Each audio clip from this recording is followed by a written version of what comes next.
Isolation day 33, Monday the 20th of April. I hope everyone's well. It's the first day back at work for me, although I am finding, and I wonder whether you're finding as well, that because you are stuck at home, ordinarily you'd be spending time with either your family or doing personal stuff. I seem to be doing work. When I have nothing else to do, I'm doing work, which is actually relatively often. I am finding that instead of sitting in front of a screen and watching television or doing things that really don't excite me, I'd rather be cracking on with work, to be honest, and that's what I'm doing at the moment. So let's revisit blood sugars. If you have a look here, Monday morning, 6.5, 6.6, 5.3 at 1 o'clock. Didn't eat anything, so you can see it slightly is falling away over a few hours, but actually I don't have a massive problem with that. I did take some insulin for lunch and I was pretty certain I covered it, but clearly my carb to insulin ratio is a bit heavy at lunchtime. I'm going to test that again shortly because my blood went from 5.2 to 3.6.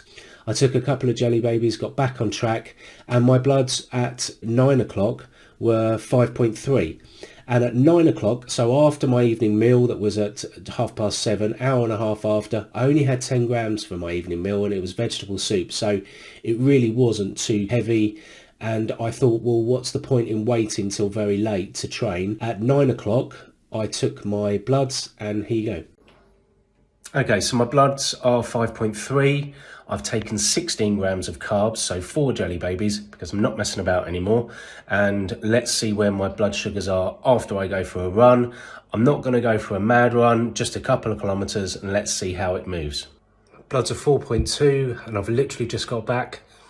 Let's see where they are in half an hour and an hour. So you can see, I then went training, only did a couple of kilometers. Because I'd taken a lot more carbs, 16 grams of carbs, which ordinarily I wouldn't take. I took 16 grams of carbs.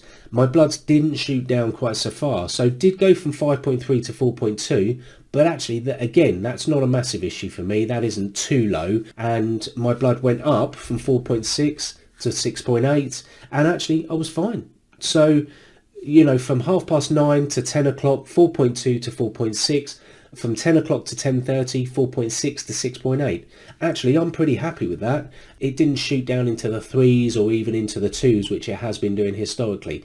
So I'm starting to get to grips with training and the carbs that I'm requiring. I'm just taking a lot more carbs, to be honest. After that, bloods were 4.9 at 2 o'clock, 5.3 at 4 o'clock. Overall, as a day, that was a success. That was a pretty damn good day. You know, my bloods were pretty much in range the entire day. 3.6 is slightly low, but other than that, I'm pretty happy with that. What I'm going to do tomorrow is test again and see if my background insulin is working okay. What I want to do is extend that to my evening meal. The problem with it is when I train, what they tell you is when you test your basal rates, you shouldn't be running, you shouldn't be training, you shouldn't be exerting yourself. But I'd rather not, so I may take a couple of days off of training, but at the moment, I think if I take a couple of days off of training, I'm going to go stir crazy. It's a very good release for me. Today, I'm not going to talk about anything else. I'm going to keep it short and sweet. Tomorrow, we'll catch up on some other bits. Keep yourselves safe. Make sure that you're having a little walk around. I took a walk with my family today, just around lunchtime, 20-minute walk out. And actually, because the weather's fine, it's pretty nice. There seems to be a lot of people out during the day, a lot more people. So you find yourselves kind of zigzagging across the road to keep social distancing. As I say, look after yourselves. I will catch up with you tomorrow.